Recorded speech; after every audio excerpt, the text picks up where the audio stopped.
pour l'instant. C'est pour ça qu'on vous a demandé de bien couper vos micros et de poser vos questions par écrit pour ceux qui nous rejoignent, de manière à ce que tout se passe correctement.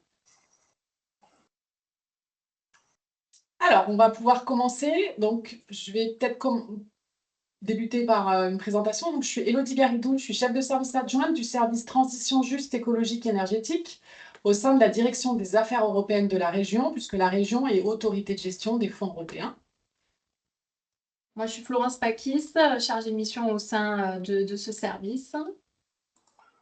Bonjour, Gwenaëlle Prétavoine, assistante de la direction européenne. Alors, on a choisi de faire ce webinaire pour plusieurs objectifs. D'abord, vous présenter le contenu de l'appel et que vous puissiez vous l'approprier pour déposer vos candidatures si vous avez des projets qui rentrent dans le cadre de l'appel. Et également répondre à vos interrogations, puisque il y a souvent pas mal de questions au moment de la publication de l'appel. Je l'ai dit en introduction, mais c'est le premier appel sur les aménagements cyclables qu'on fait sur ce nouveau programme. Donc, il y a des petites choses qui ont changé par rapport au précédent programme et on est là pour les préciser et puis, bien sûr, pour répondre à vos questions. Alors, on vous propose d'organiser ce webinaire en deux grandes parties. Une première partie sur les points clés de l'appel à projet et une seconde sur la vie d'une opération et les étapes pour candidater. Alors, tout d'abord, on va revenir sur le contexte de l'appel à projet. On a un certain nombre de documents cadres dans lesquels on s'inscrit. Tout d'abord, la déclaration européenne sur l'utilisation du vélo qui a été faite en avril 2024 et qui reconnaît le vélo comme un moyen de transport durable, accessible et abordable et qui favorise bien sûr la création d'infrastructures cyclables de qualité et bien sûr de les développer en nombre. On a également la stratégie nationale, cette fois-ci bas carbone, qui fixe un objectif assez ambitieux de développement de l'usage du vélo avec un passage de 3 à 12% de part modale dès 2030 et à 15% en 2050. Donc, on a quand même beaucoup de travail et on espère pouvoir contribuer à ces aménagements cyclables. Et puis, bien sûr, de manière plus locale sur la région, on a notre plan climat Gardons une COP d'avance qui a posé l'objectif d'avoir 1 million d'usagers quotidiens à vélo. Et puis aussi deux autres documents très importants, le schéma régional des véloroutes, qui permet de développer 9 grands itinéraires cyclables longue distance pour les usages de loisirs, mais aussi du quotidien. Et puis le plan vélo 2024-2028, qui a été voté en octobre 2023. Vous pouvez mettre en plein écran, c'est possible, s'il vous plaît? Le problème, c'est que quand je suis en plein écran, je n'arrive pas à passer les diapos. Ah, d'accord. On a essayé tout à l'heure, je retente une fois, mais je ne suis pas sûre d'arriver à passer.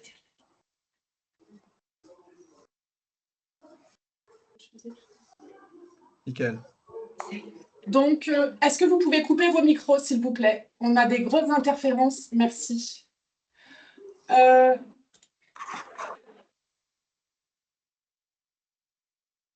Donc, on vous présente la structure en fait, du programme 21-27 qui a été approuvé il y a quelques années maintenant. Donc, c'est un programme qui est organisé avec 5 grands objectifs stratégiques. Et nous nous inscrivons dans l'objectif Une Europe plus verte, l'objectif stratégique 2. Donc notre service, dont les 3 personnes que vous pouvez voir, travaillent sur l'ensemble de l'objectif Une Europe plus verte. Donc on a beaucoup de sujets intéressants. On a l'efficacité énergétique, les énergies renouvelables, l'adaptation au changement climatique, l'économie circulaire et bien sûr la mobilité durable. Donc on a 20 millions de crédits sur l'objectif spécifique mobilité.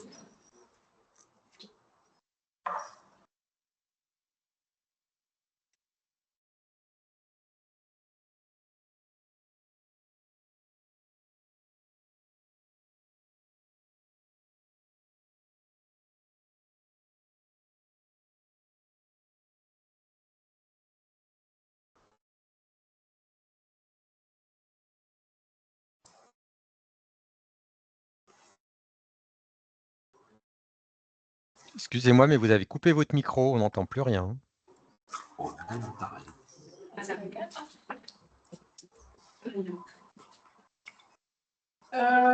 Oui, donc je disais que notre thématique d'aujourd'hui s'inscrit dans l'objectif stratégique Une Europe plus verte, où on a 120 millions d'euros qui est géré à l'ensemble de notre service et voilà, qui représente 20 millions sur la mobilité durable. Voilà, c'est pour vous présenter un petit peu l'architecture de notre programme 21-27.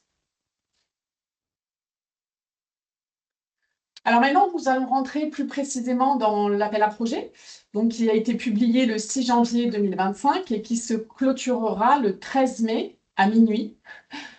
Donc voilà, vous avez quelques mois quand même pour candidater en ligne. C'est une enveloppe prévisionnelle de 15 millions d'euros et vous avez l'ensemble des éléments, donc des pièces de l'appel qui sont téléchargeables sur le site europe.maregionsud.fr. Alors, l'objectif de l'appel est bien de favoriser une mobilité urbaine, c'est important de le souligner, urbaine, multimodale, durable, dans le cadre de la transition vers une économie à zéro émission nette de carbone. Donc ça, c'est vraiment l'objectif qui est poursuivi dans notre programme. Et donc, dans cet appel, on vise plus particulièrement toutes les opérations d'aménagement cyclable, que ce soit infrastructure, équipement, ouvrage d'art, pour la mobilité du quotidien. Là, tous les mots ont leur importance. On est vraiment dans la mobilité du quotidien. On cherche à permettre aux usagers de prendre leur vélo pour effectuer les déplacements du quotidien. Par exemple, tous les déplacements vers les lieux d'enseignement, les lieux de formation, les lieux de santé, les lieux sportifs, les lieux culturels, les zones d'activité, les commerces. Voilà, c'est comment je peux pratiquer le vélo au quotidien. Par conséquent, on ne soutiendra pas les projets touristiques. Ce n'est pas la cible de l'appel. Ensuite,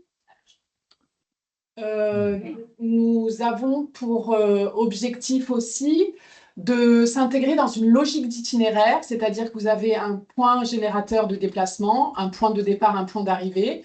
Et en fait, on va vous demander de démontrer votre stratégie locale d'aménagement et de mobilité du territoire, un schéma directeur ou un autre document, voilà, qui permet de nous montrer que vous avez réfléchi à vos déplacements et que vous intégrez bien dans un cadre plus global avec une logique territoriale. Voilà, ça fait partie des points importants de l'appel. Et enfin, le pôle générateur de déplacement du quotidien doit être situé en milieu urbain. Ça, c'est vraiment le cadre européen. Et donc, nous, on s'appuie pour vérifier ce point-là sur l'aire d'attraction des villes. C'est une notion qui a été créée par l'INSEE et qui permet de voir quelle est l'influence d'un pôle sur la couronne autour. Et cette influence est notamment liée au déplacement domicile-travail. Donc, j'y reviendrai tout à l'heure parce qu'on a une carte qui est assez claire et établie sur l'ensemble de la région. Donc, peut-être une des premières choses à faire aussi, si vous avez un projet, c'est d'aller voir si vous êtes bien situé dans une aire d'attraction des villes. En tout cas, le pôle générateur des déplacements du quotidien, puisqu'après, avec la logique d'itinéraire, on peut en sortir un petit peu. En tout cas, il faut que le pôle générateur soit situé dans une aire d'attraction des villes. On y reviendra tout à l'heure. Je passe assez rapidement, mais là, vous avez un panorama des 3 grands éléments qui vont vous permettre de savoir si vous êtes dans l'appel à projet ou pas. Il y a une main qui fait les questions après. Ouais. Oui. La question est écrite? Non, il avait le... Ouais. C'est moi. Allez-y. Oui, je me permets d'intervenir là parce que je me demande si je suis à ma place en fait sur ce webinaire. J'ai posé une question en annexe là, mais j'aurai la réponse plus tard, j'imagine. Mais c'est la question du pôle générateur de déplacement du quotidien situé en milieu urbain. Moi, je suis à Apt. Apt, c'est une petite ville de 13 000 habitants et notre projet d'aménagement cyclable vélo quotidien relie le bourg à des villages autour. Est-ce que vous considérez que c'est le milieu urbain? Ou Alors, cet appel à projet, je suis complètement à côté. Je vais vous répondre plus clairement. Il faut que vous alliez voir dans la carte qu'on va vous présenter si vous êtes dans une aire d'attraction des villes. Le lien est dans la... Le lien est dans l'appel à projet. Vous avez un lien dans l'appel à projet. Vous allez voir si votre commune, si votre pôle générateur de déplacement est situé dans l'aire d'attraction des villes. C'est assez simple, c'est assez binaire. Soit vous êtes dedans et c'est bon, soit vous n'êtes pas dedans et c'est pas bon. Attendez, le lien, il est où, là? Il est dans l'appel à projet. On va y revenir tout à l'heure, si ça ne vous dérange Ah pas. bon, On ok. y reviendra tout à l'heure. Non, non, c'est une question de Page temps, en 9. fait. Parce que Page moi, 9. je dois vous quitter à 4 heures. À 16 heures, je dois partir, donc même un peu avant. Donc, je me disais, est-ce que je pars tout de suite ou est-ce que je pars pas, quoi? Voilà, c'était ma On vous question. laisse regarder page 9 de l'appel à projet, si vous voulez bien. Ok, ça marche. Merci. Merci. Merci à vous. Alors, les typologies d'actions éligibles, on a 3 grandes typologies. Tout ce qui est création d'infrastructures cyclables et ou d'ouvrages d'art. Alors, les ouvrages d'art, ça va être les ponts, ça va être voilà, les ouvrages qui sont parfois un peu problématiques pour la continuité donc, et qui sont assez coûteux. Donc, on va pouvoir intervenir sur ces ouvrages d'art. Et puis, donc, tous les travaux d'aménagement et d'infrastructure. Et puis, on va également pouvoir financer sur ces créations d'infrastructures des études d'exécution qui sont intégrées dans les marchés de travaux. Voilà, si vraiment elles sont intégrées dans les marchés, on pourra les prendre, il n'y a pas de souci. On va aussi soutenir l'amélioration d'infrastructures cyclables si seulement elles sont significatives. Il faudra quand même apporter vraiment une amélioration d'un point de vue de sécurité ou du confort pour qu'elles puissent être soutenues. Et enfin, on a tous les équipements et les aménagements qui vont contribuer à la qualité des infrastructures et à l'amélioration du niveau de service rendu aux usagers, puisqu'on sait très bien que sur les itinéraires cyclables, on a besoin d'équipements qui permettent, par exemple, de stationner le vélo ou alors de la signalétique, tout un tas d'éléments qui doivent accompagner les infrastructures. Donc là, bien sûr, on viendra soutenir. On pourra également soutenir des intégrations paysagères d'aménagement si et seulement si sont proportionnées aux besoins générés par les aménagements cyclables. L'idée, ce n'est pas de vous refaire l'aménagement paysager d'un site, mais bien d'accompagner cette infrastructure. Et donc, on regardera bien sûr la proportionnalité des coûts et bien sûr, il faudra que ça soit justifié. Là, dans ce que je vous dis, évidemment, tous les éléments que l'on cible nécessitent une justification dans vos dossiers de candidature. Soit par des études, soit par des éléments, un argumentaire, voilà, le dossier de votre candidature doit permettre de répondre à ces points-là, à ces cadres-là qu'on vous présente. Donc, évidemment que l'objectif, c'est d'avoir des infrastructures cyclables de qualité. Et pour qu'elles soient, bien sûr, fréquentées le plus possible, il faut qu'elles soient de qualité et surtout, il faut qu'elles soient sécurisées. Donc, bien sûr, on va préférer toutes les voies propres, pistes cyclables, voies vertes, les vélorues, les ouvrages d'art, on en a parlé tout à l'heure, qu'elles soient soit dédiées aux cyclistes ou soit partagées avec les piétons, bien sûr. Voilà, ça, c'est vraiment les aménagements que l'on cible. Mais on sait très bien que dans certains contextes urbains, c'est un peu compliqué de faire des voies propres. Et donc, on pourra également soutenir les infrastructures cyclables sans séparation avec la circulation automobile, hors voie propre, par des moyens, par les moyens que vous pourrez avoir, mais quand il n'y a pas d'autres possibilités, il faut quand même, nous, ce que l'on souhaite avec le FEDER, c'est renforcer la qualité des infrastructures existantes, donc on essaiera quand même de vous pousser vers le haut, et après, à vous de nous dire, oui, on a fait plusieurs études de scénario, c'est pas possible, donc on est obligé de choisir cette solution-là pour telle ou telle raison. Voilà. C'est donc les bandes cyclables, les chaussées à voie centrale banalisée, les chaussées-doux, pour en lister quelques-unes, mais il y a plusieurs typologies. Donc voilà, priorité aux infrastructures en voie propre, et puis quand ce n'est pas possible, on ira aussi ailleurs. Attention, il y a des exclusions dans l'appel à projet. On ne viendra pas soutenir les aménagements cyclables qui s'intègrent dans des créations de voiries motorisées, puisque on considère que ce n'est pas des projets, que c'est une obligation et que voilà, c'est la continuité de ce qui existe. Donc, on ne viendra pas, en nouvelle capacité de circulation motorisée, créer une voie cyclable. On n'ira pas non plus, je l'ai dit tout à l'heure, mais je préfère le répéter, sur tous les aménagements qui sont dédiés au tourisme. Ce n'est pas notre objectif premier. Là, on est vraiment dans les trajets du quotidien. Après, c'est possible que certains tronçons jouent les deux rôles. L'usage touristique et l'usage du quotidien. Là, il n'y a pas de souci. Mais par contre, quand c'est un usage vraiment touristique, on n'ira pas. Ce n'est pas notre priorité.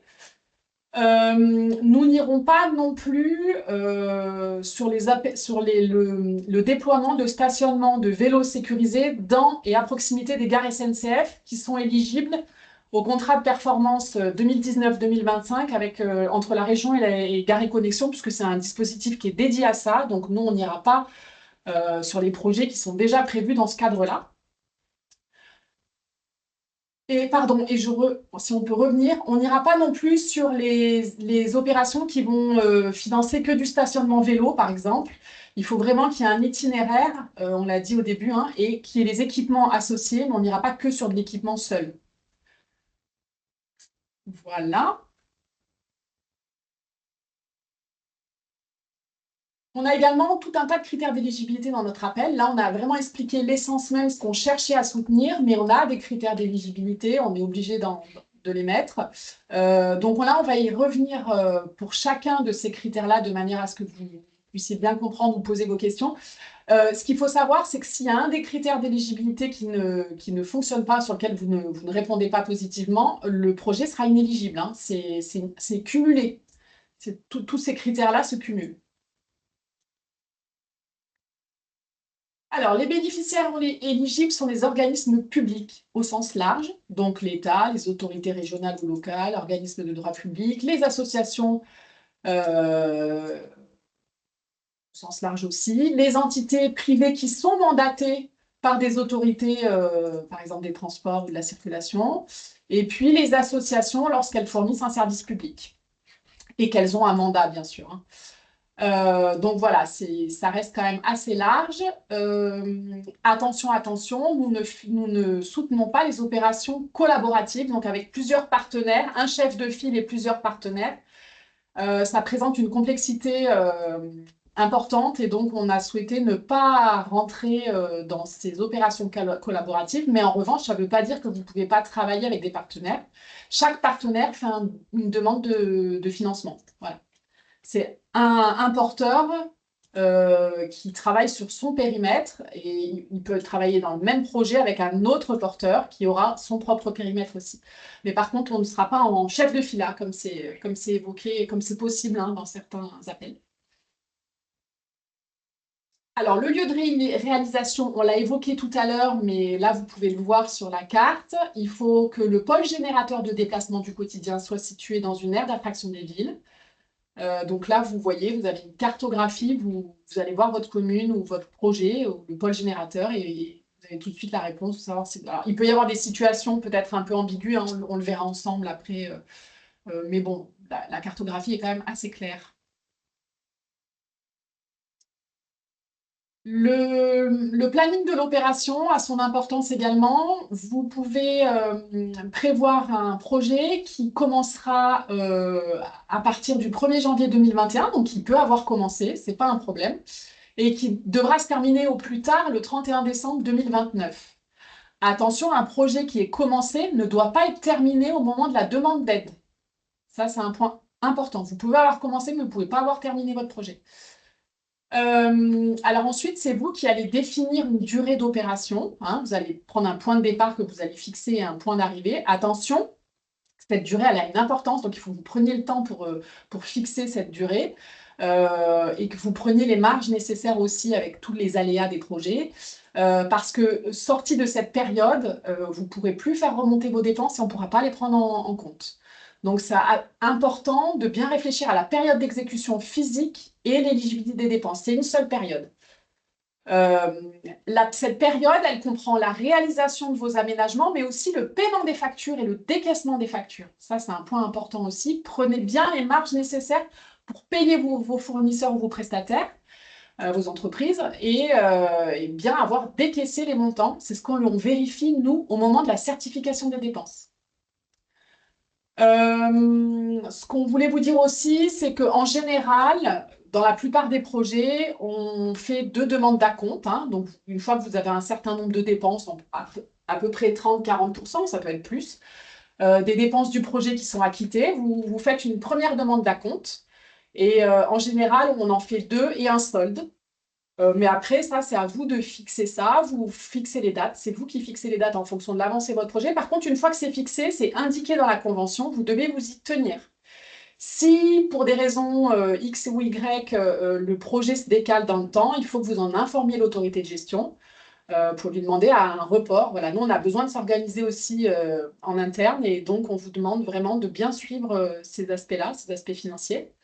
Il faut savoir que la convention, si vous êtes programmé, la convention que vous signerez avec la région dans le cadre du FEDER sera valable jusqu'à 2 ans après le solde. Hein. Donc, c'est une période quand même assez longue et vous avez des droits et des obligations qui vont être beaucoup plus longues que la simple durée du projet. Voilà, donc le calendrier, c'est un point important. Bien sûr, on est là pour vous aider hein, aussi à définir cette période, mais il faut bien réfléchir aux aspects financiers et prendre les marges nécessaires qui sont liées au chantier, aux travaux. Le plan de financement. Alors, on a fixé un taux maximal de FEDER à 70% du coût total éligible. Il n'y a pas de minimum. Mais par contre, on vous demande d'optimiser vos plans de financement, c'est-à-dire de ne pas demander 10% de FEDER parce que c'est beaucoup de travail pour vous, pour nous, pour pas grand-chose. Donc, on vous demande, dans la mesure du possible, d'optimiser. Si vous n'avez pas d'autres cofinanceurs, essayez d'aller au maximum possible. Si vous avez d'autres cofinanceurs, c'est possible, hein, il n'y a pas de problème. Mais voilà, ne nous faites pas une demande pour 10% de FEDER, ça n'a pas trop de sens. On a mis un montant plancher parce qu'en fait, notre appel est fait pour pas des trop petits projets, ça ne fonctionne pas, ni des trop gros. Et donc, on a demandé à ce que le minimum de FEDER demandé soit de 200 000 euros. C'est bien le FEDER demandé. Hein. Alors après, on a aussi un point à mettre en lumière, c'est qu'on vous a dit qu'il pouvait y avoir d'autres cofinanceurs, mais attention avec les autres fonds européens ou instruments de l'Union européenne au sens large, c'est qu'en fait, on ne peut pas cumuler deux aides européennes sur une même dépense. Il faut que les dépenses soient dissociées. Voilà, donc faites attention à ça. Nous, on vérifie à l'instruction qu'il n'y ait pas de double financement. Et puis, on peut aussi signaler qu'il y a des incompatibilités entre le FEDER et, par exemple, le Plan national de relance et de résilience, qui est aussi financé par l'Europe. Donc là, c'est le même principe, hein, pas de double financement européen sur une même dépense. Voilà, donc essayez de décroiser vos dépenses. Pareil avec les autres partenaires financiers, si possible, bien regarder les assiettes de tout le monde et que ça ne se croise pas, c'est quand même l'idéal. Voilà, là, on vous laisse la main. On peut aussi vous aider hein, sur ces histoires de plans de financement qui ne sont pas toujours évidentes, surtout quand il y a beaucoup d'assiettes différentes et de cofinanceurs différents.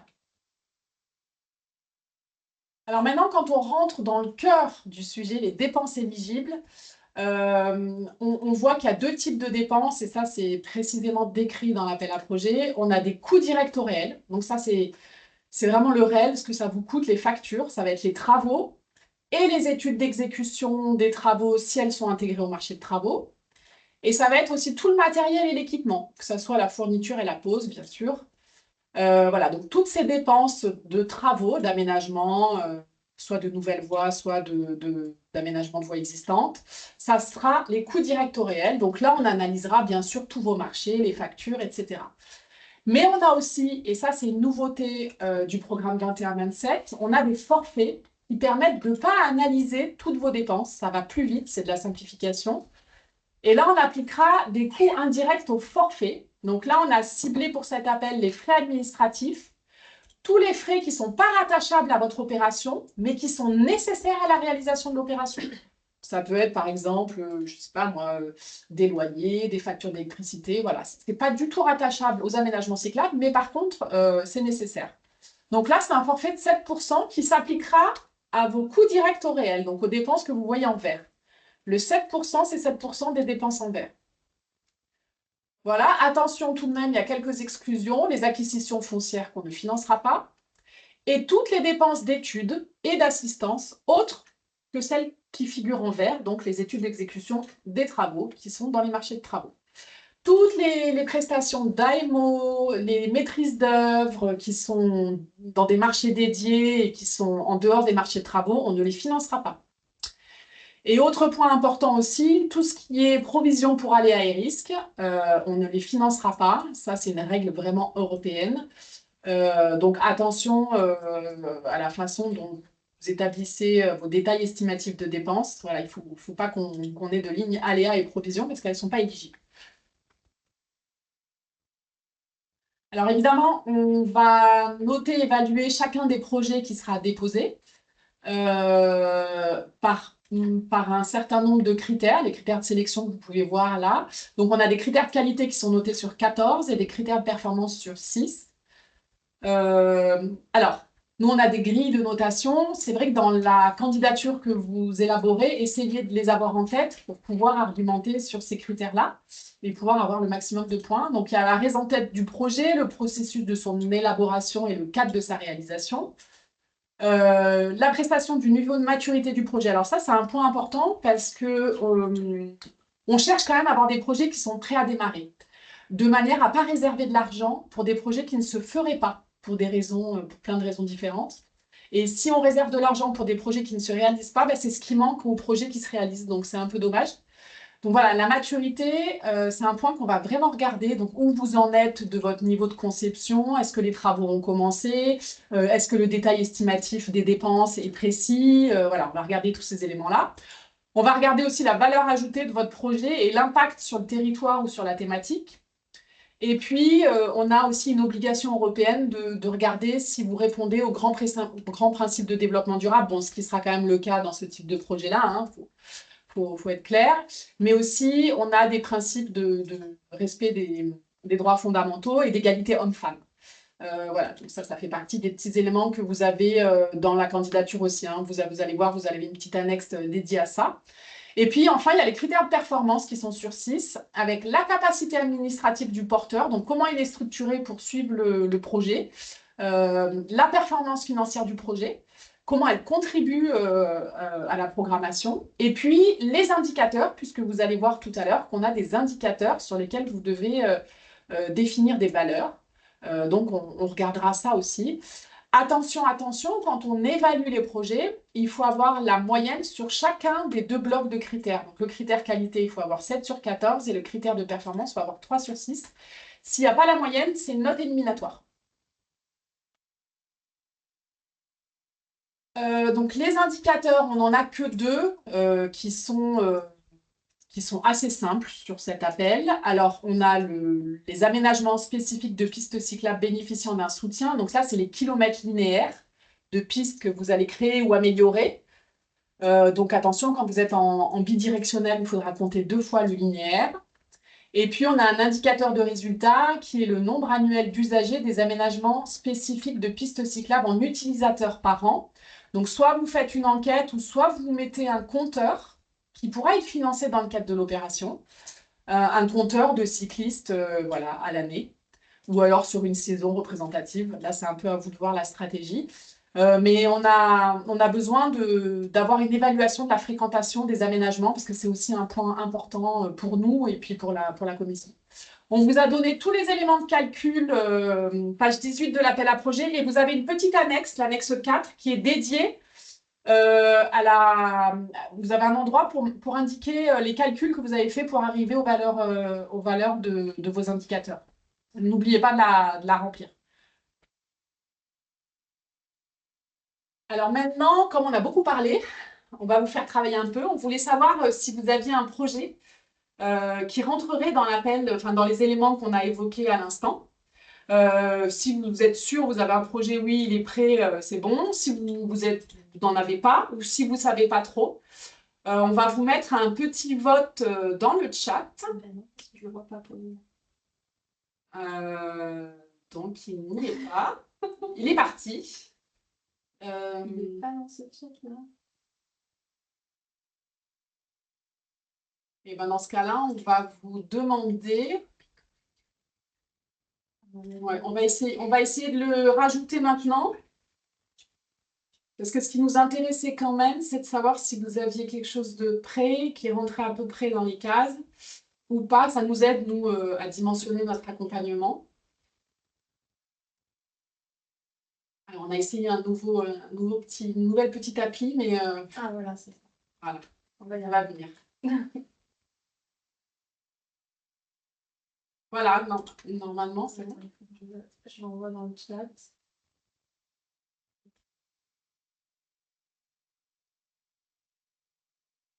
Voilà, vous pouvez voter dans le chat.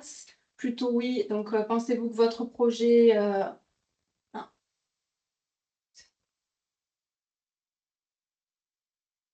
Moi, je vais là dans l'écran. C'est bizarre. Voilà, en tout cas, Est-ce que vous avez bien le petit sondage? ils ont l'air de répondre. Donc, Oui. voilà. Oui, les résultats sont en train de monter. Super, merci. Je laisse peut-être le dessus.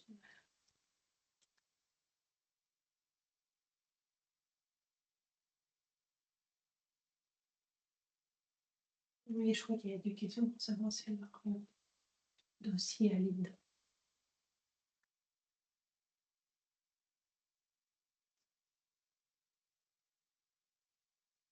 Aménagement complet du navire et création de PCCLA peut-être être financé. Après, on est oui, mais bon, là, ça dépend, on va former plus infos. Donc là, on a 26 votes, plutôt oui, 73%. Ça continue de voter. On repasse sur...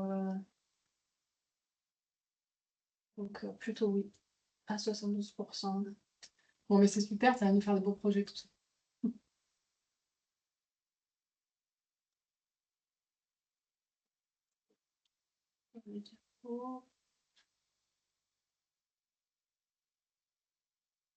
Est-ce que c'est ça?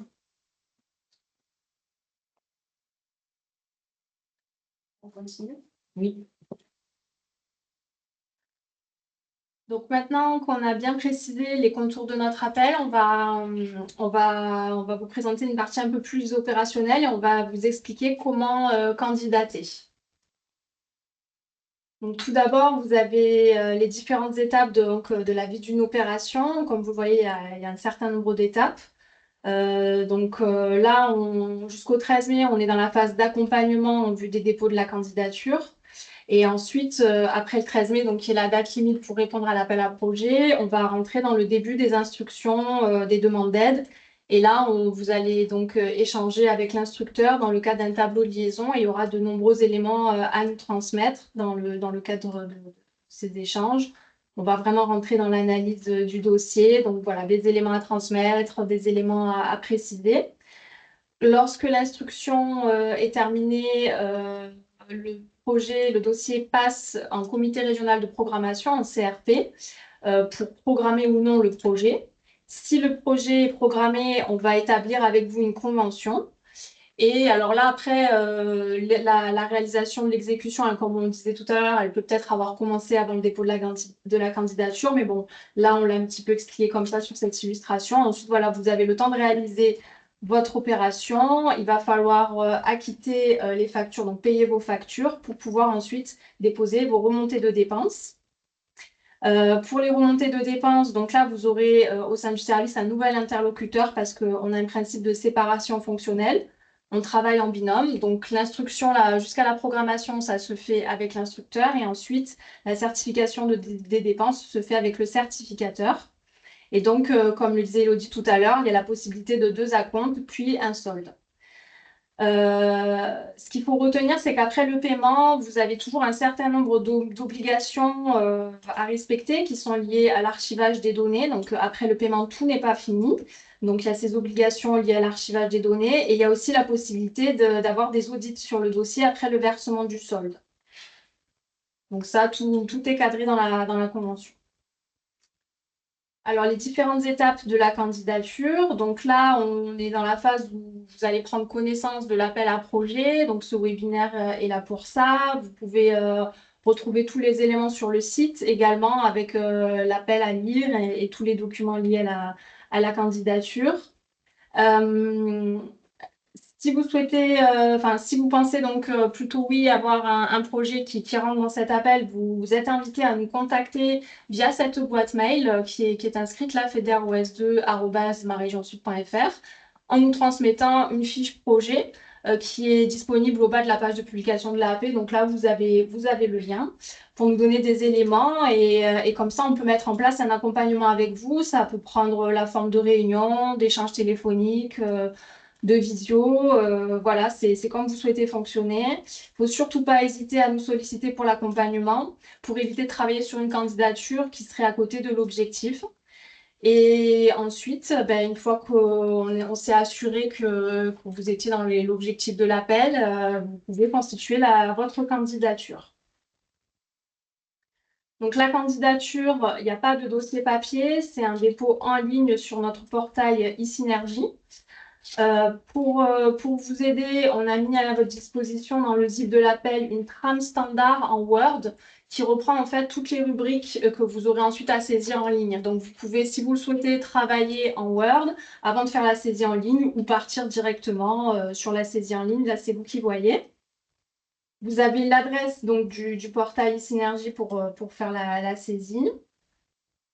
Et pour vous aider dans toutes ces étapes, il y a le guide du candidat qui est disponible sur le site et également la notice d'aide d'utilisation e-Synergie qui est dans le zip de l'appel.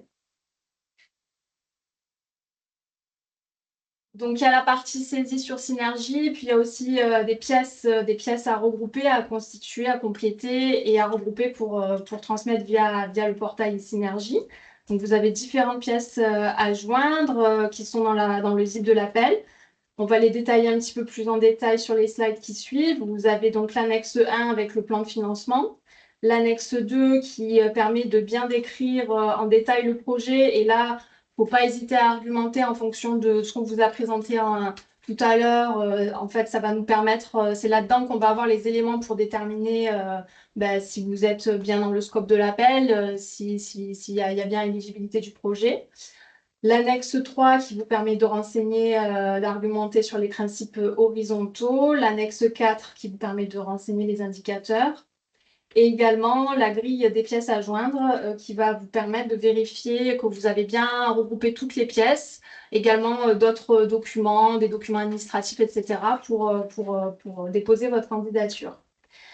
Là, on est sur un appel qui est ouvert aux organismes publics, donc soumis aux règles de la commande publique. Et il y a également une grille infoporteur qui va nous permettre de comprendre comment vous avez organisé vos marchés publics et pour quel type de dépenses. Ça, on va y revenir un peu plus précisément dans un autre slide. Donc là, vous voyez, c'est un onglet de l'annexe 1 sur le plan de financement. C'est une annexe, un tableur Excel qui est constitué de plusieurs onglets. Donc, un onglet qui est destiné aux dépenses, où vous allez rentrer les grands postes de dépenses par catégorie. Donc, vous le voyez, il y a une partie qui permet de renseigner les coûts directs. Et ici, les coûts indirects, ça va se calculer automatiquement, là, les 7%, en fonction des montants que vous aurez rentrés sur les coûts directs. Un autre onglet sur cette annexe plan de financement qui est destiné aux ressources. Donc là, vous allez renseigner cette partie pour qu'on puisse comprendre comment vous allez financer votre projet. Est-ce qu'il y a d'autres financeurs? Lesquels sont-ils? Est-ce qu'ils sont sur la même assiette que nous? Donc, toutes ces infos, vous allez pouvoir les renseigner ici. Il y a également une partie sur l'autofinancement du projet. Là, si vous êtes soumis au code des collectivités, il y a un petit rappel à faire sur la participation minimale du maître d'ouvrage public. Donc ça, on va venir le vérifier également. Et bien sûr, le plan de financement doit être à l'équilibre entre les dépenses et les ressources. Puisqu'on aborde le sujet des ressources, donc des autres financeurs, on voulait faire une parenthèse dans cette présentation. Là, on sort un petit peu de la présentation de l'appel à projet FEDER pour vous parler également des autres dispositifs régionaux disponibles sur ces sujets vélo. Alors, comme le disait tout à l'heure Élodie, un rappel, on recherche vraiment, l'objectif c'est d'optimiser le plan de financement avec un pourcentage significatif de FEDER dans la mesure du possible, de décroiser les financeurs, même si le cumul des financeurs reste possible. Donc là, vous avez les liens vers deux dispositifs qui vous permettront peut-être de boucler aussi vos plans de financement. Le Sud à vélo qui permet de financer les pratiques cyclables du quotidien sur tout le territoire régional, avec les dessertes de gares, de lycées, autres équipements, donc tout ce qui est listé dans les contrats d'opération, opérationnels de mobilité. Donc là, on a un taux de financement qui varie entre 50 et 70% et il y a un plafond de dépenses éligibles. Et le second dispositif, c'est le schéma régional des véloroutes. Pareil, vous avez le lien qui est indiqué ici. et qui va permettre de financer donc les véloroutes et les rabattements vers les gares avec un taux de financement à 50%, également un plafond de dépenses éligibles. On profite également de cette parenthèse pour vous sensibiliser et pour vous donner l'information qu'il existe une base vélo qui est élaborée par la plateforme Connaissance du territoire, donc qui est en train de travailler là-dessus. L'objectif de cette base, c'est d'avoir une meilleure connaissance de la donnée vélo en région et de partager ces données en accès libre à l'ensemble des usagers intéressés. Donc nous, on vous invite à contribuer et à transmettre en fait vos données quand les aménagements seront réalisés pour alimenter cette base. Vous avez le lien ici sur le slide. Maintenant, on va revenir donc à la constitution de notre candidature FEDER et donc là, je vais vous présenter la grille infoporteur, comme je vous le disais tout à l'heure, où vous allez ici indiquer vos informations sur les marchés, sur vos marchés publics. Donc, nous, on a besoin de savoir quel type de marché vous allez utiliser. Est-ce qu'ils sont notifiés ou pas? Quel type de dépenses, pour quel type de dépenses vous allez utiliser ces marchés publics? Donc, dans un premier temps, au moment du dépôt de la candidature, il y a simplement cette grille à renseigner en répertoriant vos différents marchés. Et ensuite, parce que là, on sera à l'étape où on aura besoin de comprendre vos achats. Dans un second temps, après la candidature, on vous demandera les pièces de marché qu'on va venir analyser. Alors, soit ça se fait au moment de l'instruction si les marchés sont déjà notifiés à ce moment-là. Sinon, ça sera fait en phase de certification à la remontée des dépenses. Donc là, on vous conseille d'associer donc le service marché sur ces questions. Très bien. Et pour finir, donc là, le calendrier prévisionnel. Donc l'appel a été lancé, a été publié en ligne sur notre site europe.maregionsud.fr le 6 janvier dernier. Aujourd'hui se tient le webinaire, donc jusqu'au 13 mai, date de clôture de l'appel, on est sur une phase d'accompagnement et ensuite débutera l'instruction des demandes d'aide. Ce qu'on peut aussi vous conseiller ici, c'est de peut-être pas attendre le 13 mai pour déposer, peut-être prendre un peu de marge parce que nous, comme ça nous permet d'accéder à votre candidature un peu en amont. Et s'il manque quelque chose, on peut vous contacter pour que vous complétiez votre candidature. Si on attend le 13 mai, qu'on s'en rend compte après, ça sera trop tard et ça sera peut-être bloquant. Voilà, ici vous avez nos contacts, donc la boîte mail sur laquelle vous pouvez nous solliciter, Élodie et moi, pour qu'on puisse vous accompagner sur vos projets vélo. Voilà, je ne sais pas si tu veux rajouter quelque chose ou peut-être qu'on peut on peut passer maintenant aux questions.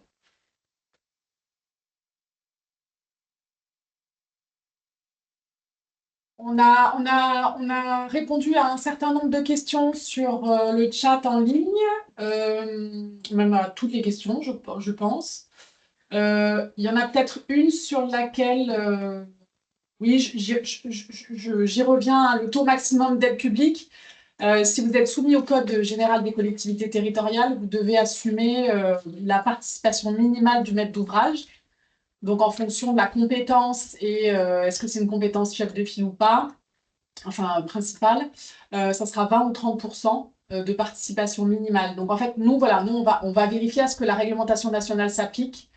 Et dans le cas particulier, je ne peux pas vous dire, il faut qu'on le voit au travers de votre projet, mais en tout cas, on vérifie ce point-là. Si vous y êtes soumis, il faudra qu'il y ait un autofinancement minimum. Si vous n'y êtes pas soumis, il n'y a pas cette contrainte-là.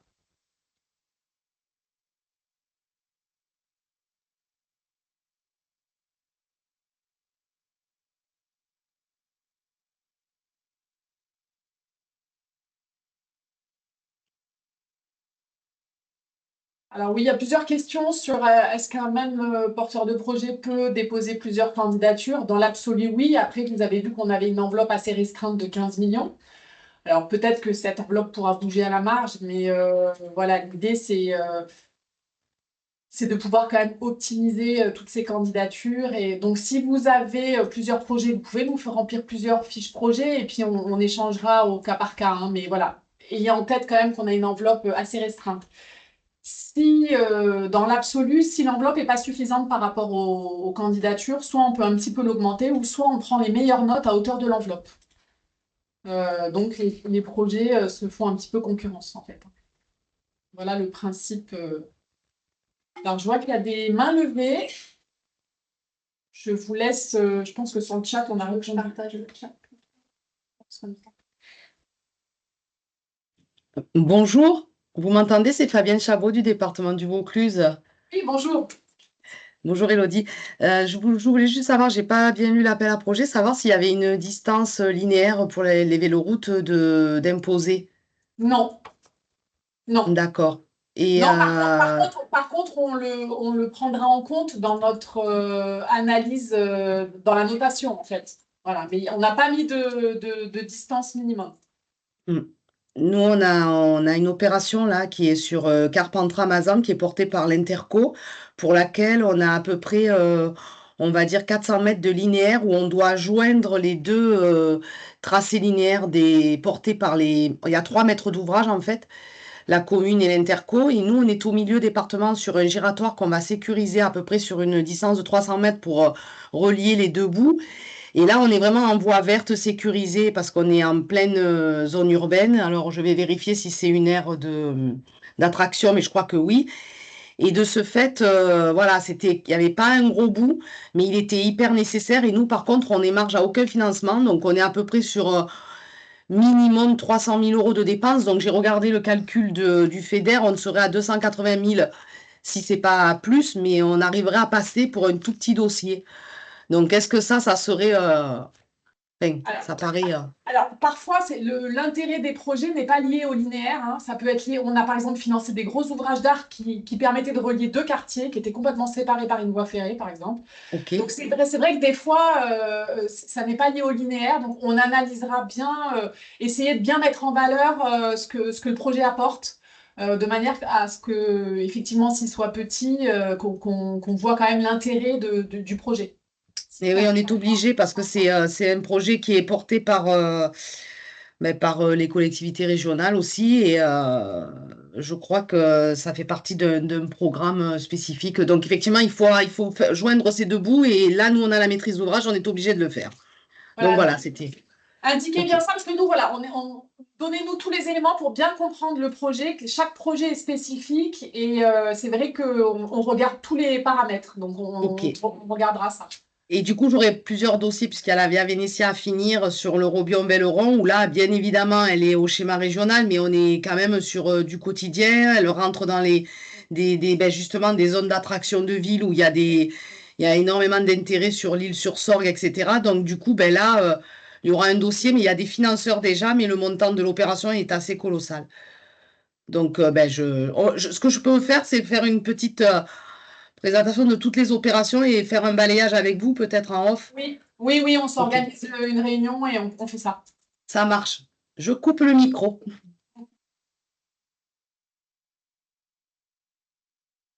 Je crois qu'il y avait bonjour, je me permets, je prends la main. Bonjour, Agnès Carraro, Pays de Grasse, communauté d'agglo. J'ai posé une question dans le chat, mais du coup, je vous la pose en direct. Nous, on a un projet de création d'infrastructures cyclables en linéaire de 8 km. On va relier 2 communes. Mais c'est en lien direct avec un projet TCSP qu'on développe là actuellement et qui nécessite l'obtention d'une DUP. On aura probablement en septembre. Du coup, je me posais la question, est-ce qu'on peut candidater si on n'a pas obtenu la DUP du projet? Parce que les 2 projets sont corrélés, en fait. Oui, je comprends bien. Vous pouvez candidater sans avoir la DUP. Par contre, si on a beaucoup de dossiers, peut-être on le fera passer en instruction pas les plus urgentes, puisqu'on attendra que vous ayez cette DUP. D'accord. Donc, nous l'indiquer, et puis dès que vous l'avez, vous nous la transmettez. Pendant l'instruction, vous pouvez nous transmettre des pièces, il n'y a pas de souci. Hein. Super, mais c'est pas rédhibitoire, c'était ça que je voulais m'assurer. Non.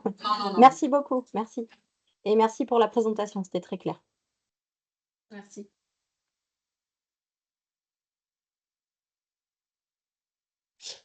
Oui, pardon, justement sur le même sujet, Jennifer Dupicier pour la communauté de communes La Vallée de l'Ubaye Serpenson. J'aurais voulu que vous précisiez un petit peu la notion de prêt à démarrer.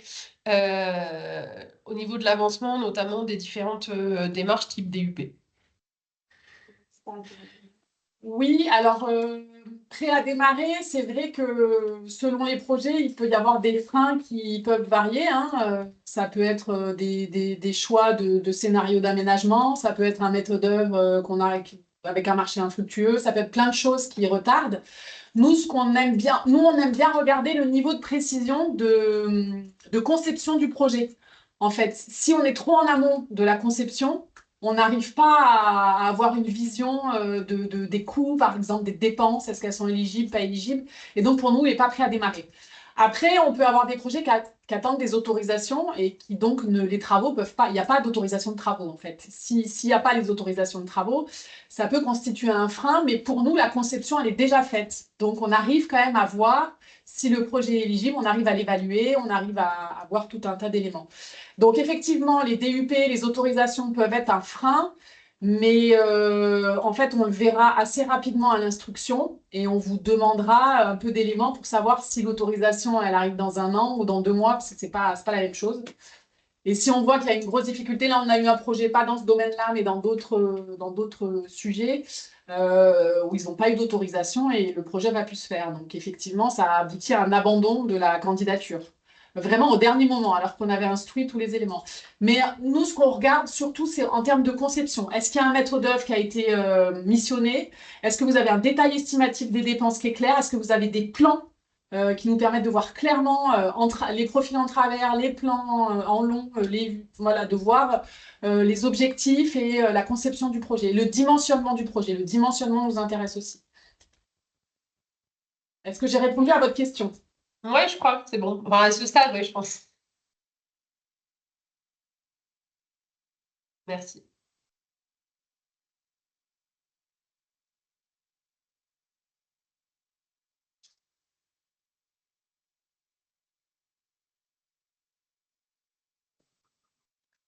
Oui, je reviens sur la carte. La carte, oui, on peut vous montrer, mais effectivement, là, on vous avait mis une carte avec, qui n'était pas très, très visible, mais on peut aller regarder en ligne, on va le faire avec vous. Ce sont des cartes qui sont assez précises, on ne dirait pas comme ça, mais quand vous allez dessus, on va vous montrer. Vous voyez quand même assez rapidement si vous êtes dessus ou pas. L'exemple, c'était app tout à l'heure. Oui. Ouais. Donc, app est bien dans une aire d'attraction des villes.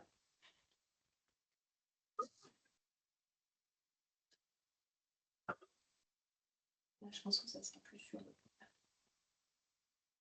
Que ça soit la même. Oui, alors je reviens sur les freins hein, prêts à démarrer. C'est vrai que les acquisitions foncières sont souvent un gros frein. On l'a vu sur plusieurs projets. Donc c'est vrai que on vous posera la question, est-ce que vous êtes propriétaire foncier? Est-ce que c'est en cours? Et effectivement, pour nous, c'est des points importants, ça. Au même titre que les autres, mais le foncier, parce que souvent, il y a des recours, il peut y avoir des difficultés. Donc oui, ça fait partie des éléments qu'on demandera.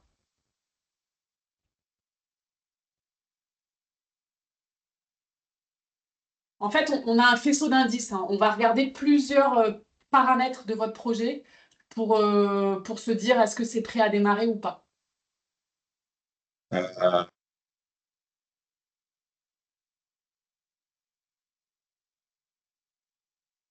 Ça y est, j'ai- Ah oui. Donc vous voyez la carte quand même, c'est plutôt bien fait. Là, on a pris l'exemple d'Apt puisque la personne nous avait questionné dessus. Donc vous êtes dedans.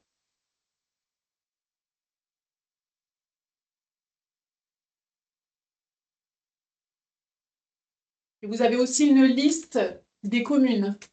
Vous n'avez pas qu'une carte, hein. Il y a aussi un fichier Excel avec toutes les communes qui sont dans l'aire d'attraction des villes. La carte étant quand même plus visuelle, plus rapide. Bonjour. Bonjour. Bonjour. Oui, j'avais une question sur le plan de financement relatif à une opération. Je voulais savoir la compatibilité du financement FEDER avec le dispositif national territoire cyclable. porté par le ministère des Transports et la FIT? On n'a pas d'incompatibilité puisque ce n'est pas financé par des fonds européens, donc on n'a pas a priori d'incompatibilité a priori. Après, il faut que pour qu'on vous réponde, il faut voir votre plan de financement, il faut qu'on voit un petit peu plus, mais il n'y a pas d'incompatibilité a priori. Et merci beaucoup. Et j'avais une autre question sur les coûts indirects. Donc, j'ai vu qu'il y avait un forfait qui était automatiquement calculé sur e-Synergie. Est-ce qu'à posteriori, il faut les justifier et de quelle manière? Alors, en fait, nous, on va vérifier que vous ayez bien des dépenses liées à ce forfait. C'est-à-dire, on va vous dire, oui, quelles dépenses, alors, sans vous demander une justification des montants, hein, attention, hein. C'est juste, il faut s'assurer qu'en cas d'audit, vous puissiez dire, bah oui, moi j'ai des dépenses, par exemple, local administratif, mon électricité, dont j'ai absolument besoin pour réaliser mon projet. C'est la seule chose qui peut vous être demandée. On n'ira pas voir ni les montants, ni si le forfait est au-dessus, en dessous de vos vraies dépenses. C'est la simplification qui est apportée par ce forfait, c'est-à-dire qu'on ne va pas aller vérifier vos dépenses. On va juste s'assurer que vous ayez bien une dépense liée à ça. Et que vous devez être, vous devez être capable de dire, bah oui, moi, mes dépenses, mon forfait, il me sert à payer ça. Donc, c'est assez simple.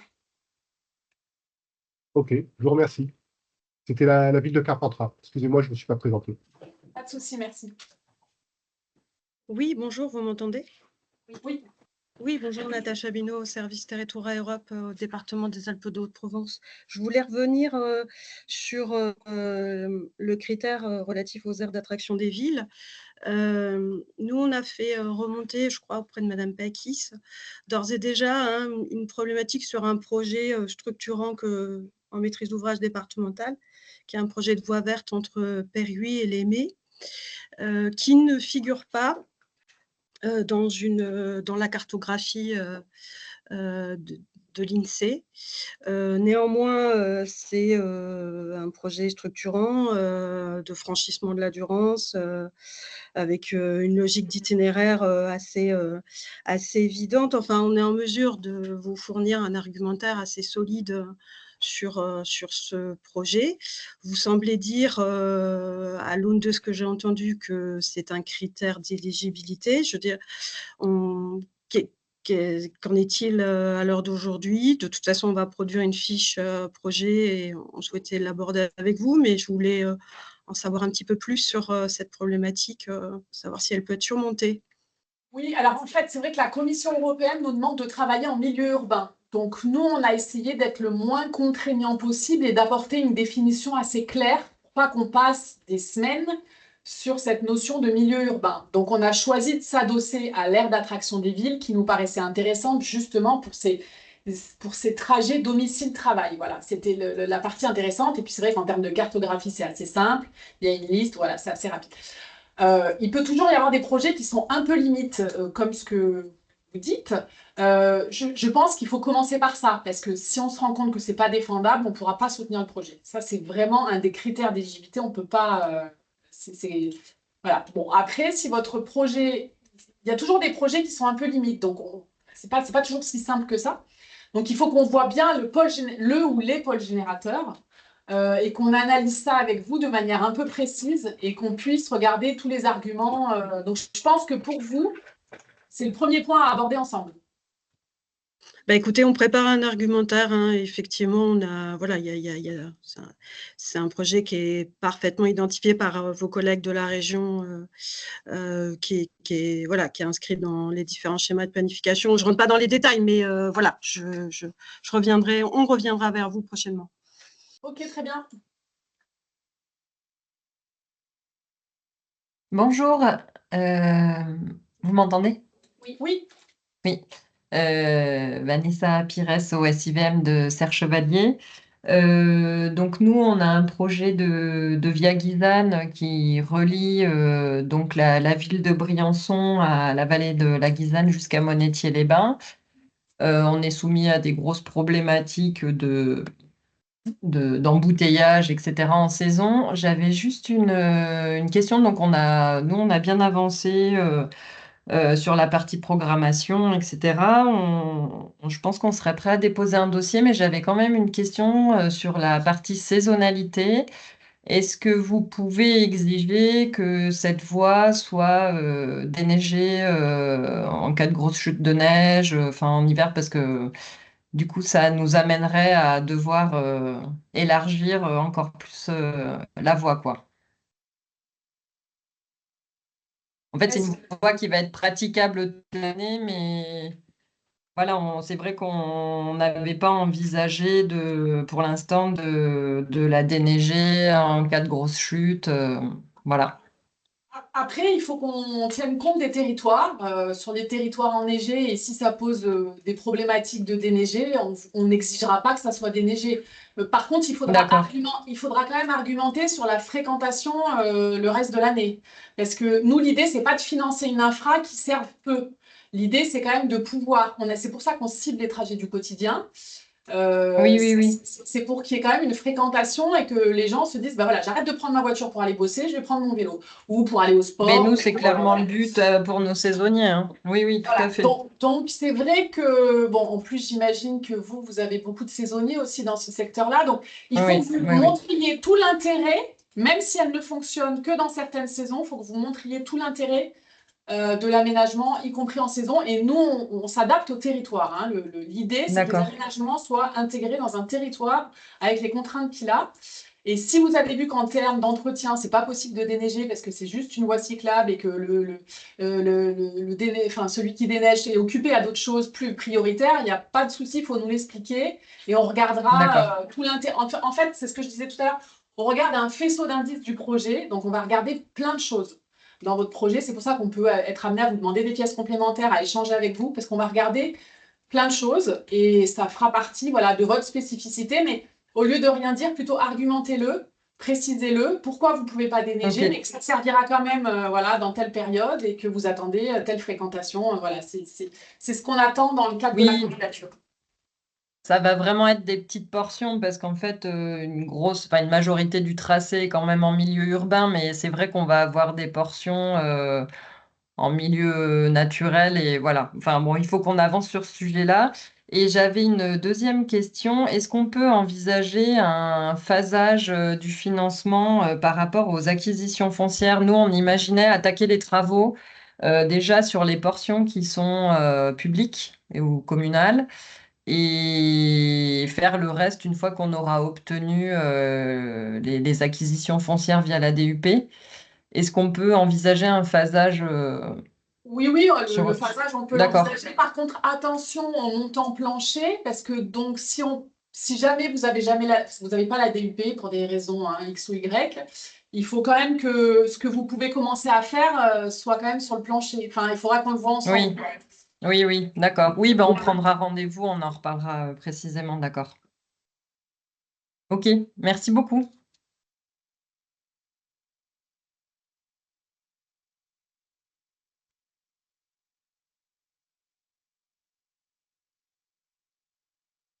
Alors oui, ça me faisait penser, l'intervention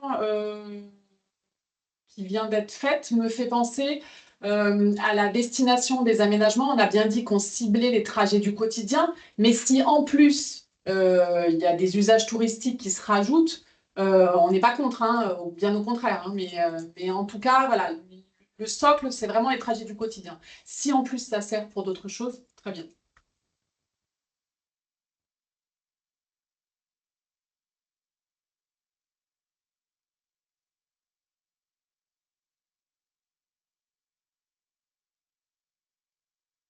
Alors, il y a une question de Faustine Dutrieux sur est-ce qu'un projet linéaire en site propre sur certaines parties et en voie partagée sur d'autres pourrait être éligible?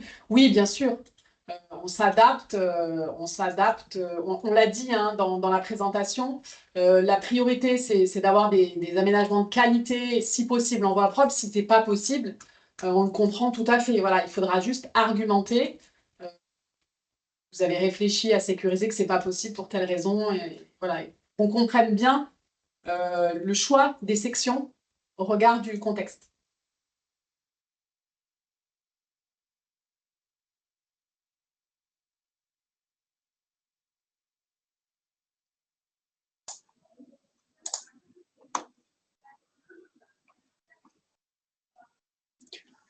Oui, bonjour.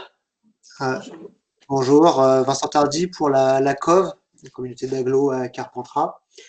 On a plusieurs projets avec des degrés de maturité plus ou moins avancés. Et on imaginait éventuellement, on n'est pas sûr d'avoir un avant-projet détaillé pour le mois de mai, dans la mesure où on n'a pas encore de maîtrise d'œuvre. Et quel est le niveau de détail? Parce que du coup, vous avez beaucoup insisté sur le niveau de détail, le niveau de maturité, une faisabilité ou un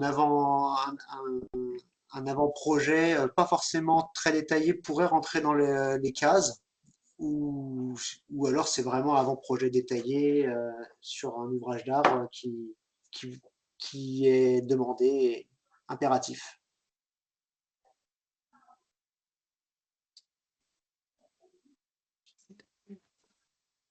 Sur la défi, là, ouais, c'est page 5. Alors, je reprends quand même l'intitulé exact dans l'appel. Sont éligibles uniquement les projets à minima en phase avant-projet détaillé lors du dépôt de la candidature. D'accord, donc c'est-à-dire le jour où on dépose, il faut qu'il soit, même si on peut pas programmer par exemple un rendu d'avant-projet détaillé, on va dire ultérieur, quoi. On a une souplesse là-dessus. Si vous avez un avant-projet sommaire qui est validé et que vous êtes en phase de travailler sur l'avant-projet détaillé, c'est bon. Un avant-projet sommaire pourrait faire l'affaire le jour du dépôt. Ok. S'il est validé et que vous êtes en cours que vous êtes en train de travailler sur l'avant-projet détaillé. Il faut quand même qu'on. S'il n'est pas validé, c'est pas grave, mais voilà. Non, mais il faut quand même qu'on sente que vous êtes engagé dans cette définition de projet. Si vous nous dites je suis en APS et dans 6 mois j'aurai l'APD, ça va pas, quoi. Il faut quand même que. J'ai bien compris qu'il y avait une certaine souplesse, mais qu'il fallait quand même être assez proche du. Voilà. Vous avez tout compris. Je vous remercie.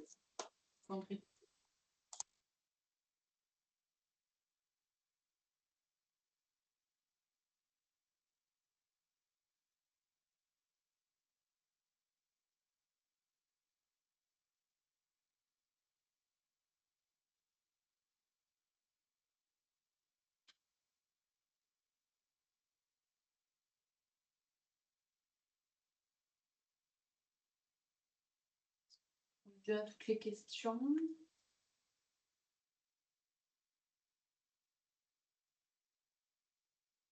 S'il n'y a pas plus de questions ou. Bon, Oui, Alexis. Juste une petite question, parce que je crois je l'ai vu passer dans le fil de conversation, excusez-moi, c'est encore moi. Est-ce que du coup, dans la programmation, ce type d'appel à projet pourrait revenir dans 1, 2 ans, où vous n'avez pas du tout de visibilité là-dessus? Alors, en fait, pour tout vous dire, on n'a pas programmé comme on prévoyait de programmer notre maquette sur l'ensemble de l'OS 2 sur lequel notre service travaille. On est un petit peu en retard pour l'instant parce qu'on a commencé tardivement. Donc, on ne sait pas trop. Là, on est en train de réviser notre programme. On ne sait pas. On va voir un petit peu comment l'appel marche, s'il y a beaucoup de candidatures ou pas. Normalement, on n'avait pas prévu de réouvrir, mais aujourd'hui, rien n'est moins sûr. On ne peut pas vous répondre clairement là. C'est possible que peut-être on réouvrira ou peut-être pas. En fait, ça va vraiment dépendre des résultats de l'appel. J'entends. Voilà. Merci. À ce stade, c'est pas prévu. Voilà, pour vous répondre factuellement aujourd'hui, mais ça ne veut pas dire que ça ne sera pas prévu dans 1 ou 2 ans. Ça, je ne peux pas vous dire.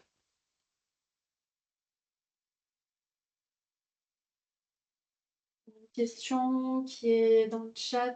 Est-ce que le FEDER et l'État peuvent apporter des subventions sur un même projet?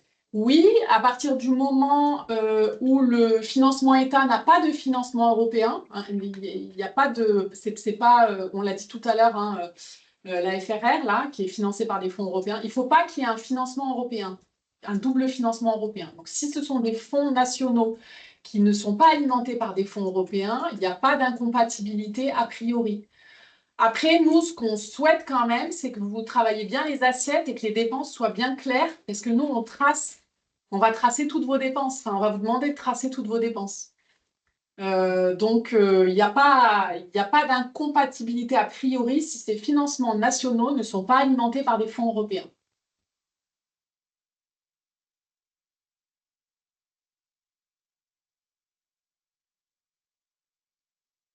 Est-ce que vous m'entendez? Oui. Bonjour à tous.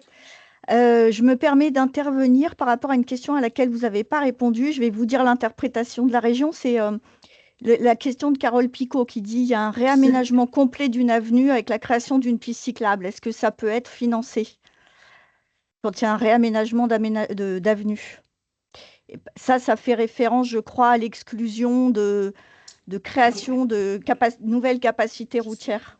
Oui. Donc moi, je vais vous dire l'interprétation de la région, puisque c'est aussi un critère qu'on a dans le cadre que vous avez présenté, puisque c'est une avenue qui existe, ce n'est pas une nouvelle capacité routière, c'est juste une rénovation. Donc pour moi, un projet comme ça, il est éligible. Évidemment, les dépenses liées aux pistes cyclables. Donc voilà comment moi je l'interpréterai, à vous de confirmer ou pas, quoi. Comme ça, Oui, les personnes... on confirme aussi, hein, ce n'est pas une création de capacité, effectivement, donc Ouais. on va dans le même sens. Très bien.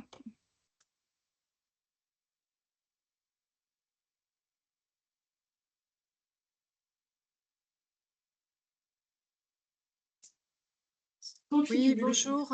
Bonjour à toutes les trois. Merci pour la présentation. J'avais une petite question sur le calendrier prévisionnel. Donc, l'AP prévoit bien une période d'exécution, mais par contre, la durée maximale d'une opération n'est plus indiquée. Oui. Est-ce que vous pourriez préciser pour tous? C'est volontaire, c'est-à-dire qu'on n'a pas souhaité mettre de durée maximale. Par contre, il faut bien que vous soyez dans la durée d'éligibilité des dépenses du programme qui est du 1er janvier 2021 au 31 décembre 2029. D'accord, donc ça peut aller au-delà de 48 mois. Oui, tout à fait. Ok, merci beaucoup. Par contre, attention, ça fait partie des éléments qu'on regardera aussi à l'instruction, c'est-à-dire que les projets qui vont être très longs, souvent le retard est aussi un grand classique, donc il faut faire attention aussi à ça. Voilà.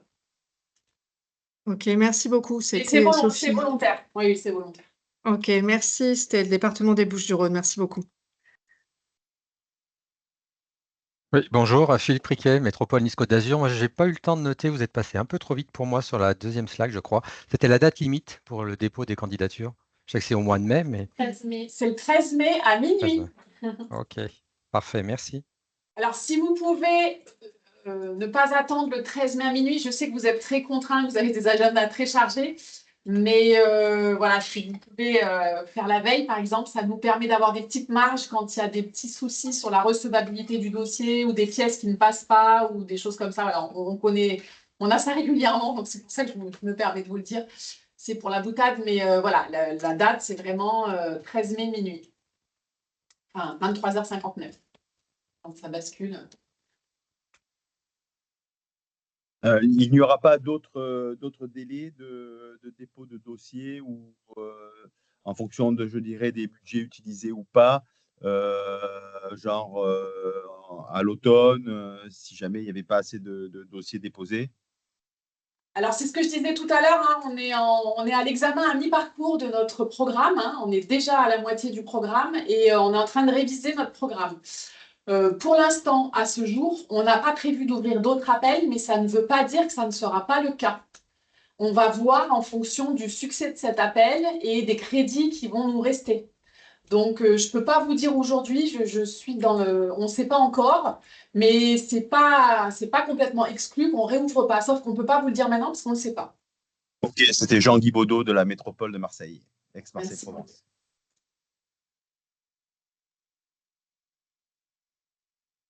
Oui, bonjour, Béatrice Simon. Donc, je fais partie du ministère de la Défense. Je travaille dans le cadre de la mobilité. Et du coup, ma question, elle se porte sur donc, la fiche projet.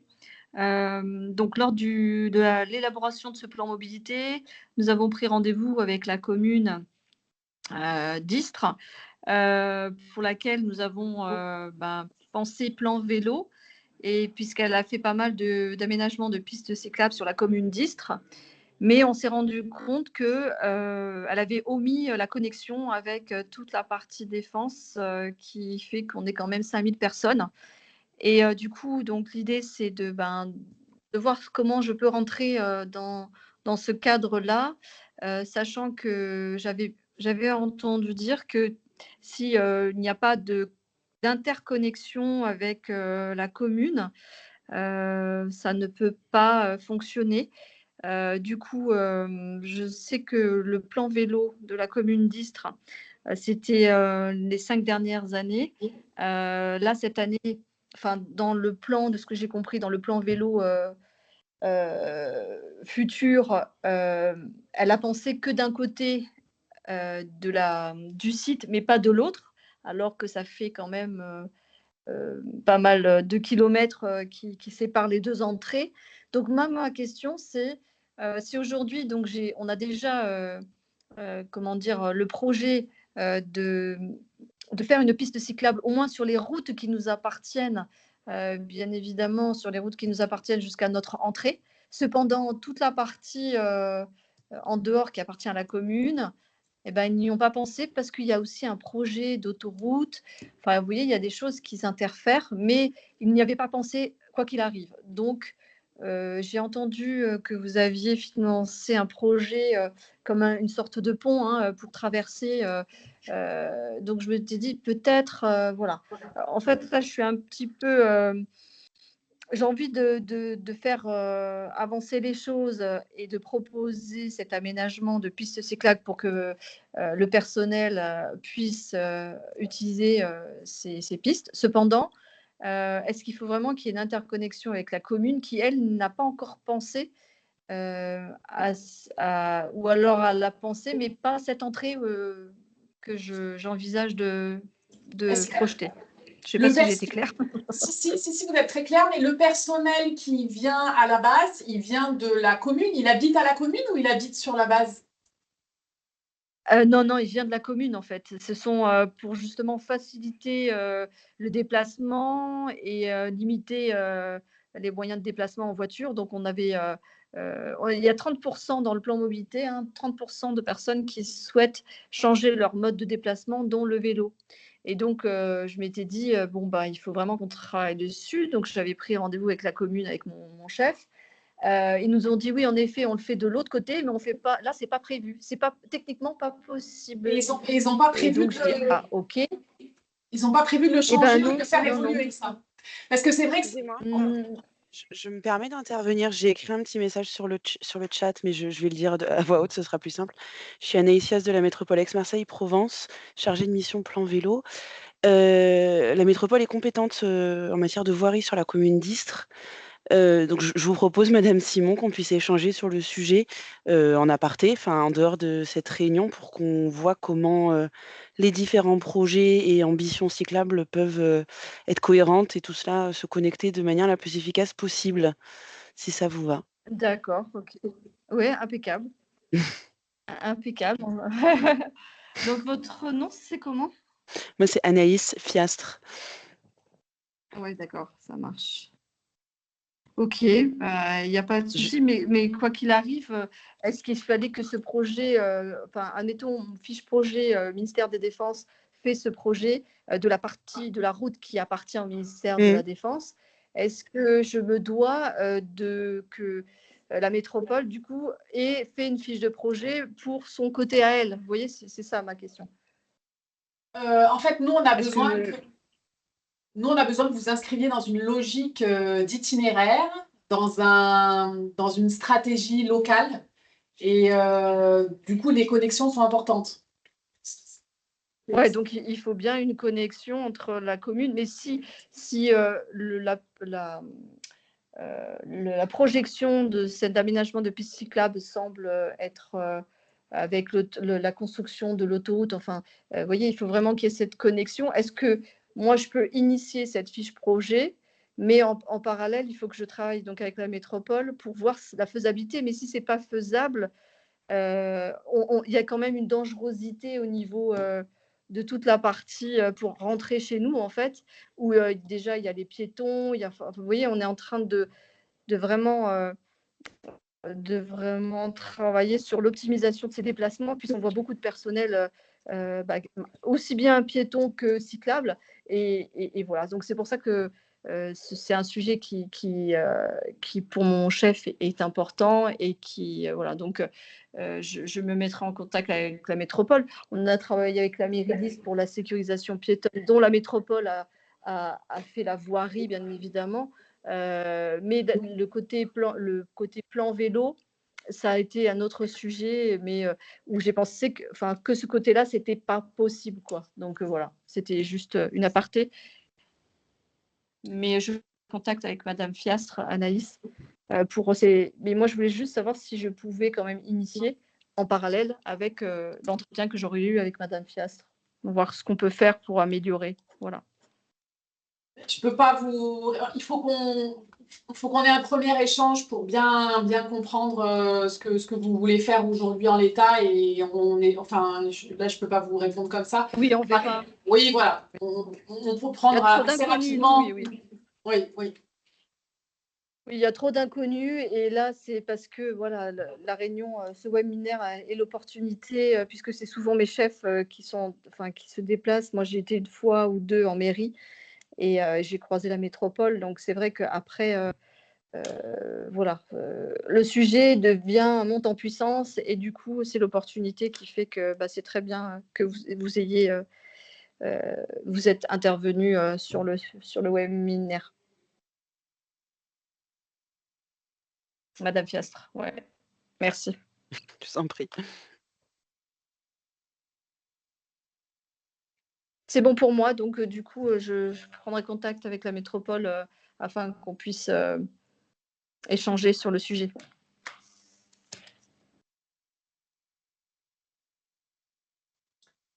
Ok, s'il n'y a pas d'autres questions, on va vous libérer. On vous rappelle qu'on est à votre disposition. La fiche projet est bien à charger en ligne en même temps que tout le reste des pièces. Et n'hésitez pas à nous solliciter. On vous transmettra bien sûr la présentation et l'enregistrement du webinaire, notamment pour tous ceux qui n'ont pas pu être présents aujourd'hui. On mettra tout en ligne, voilà. On vous remercie pour votre temps et votre participation, pour toutes ces questions assez riches. Et puis on vous dit à bientôt. Au revoir. Au revoir. Au revoir, merci. Au revoir.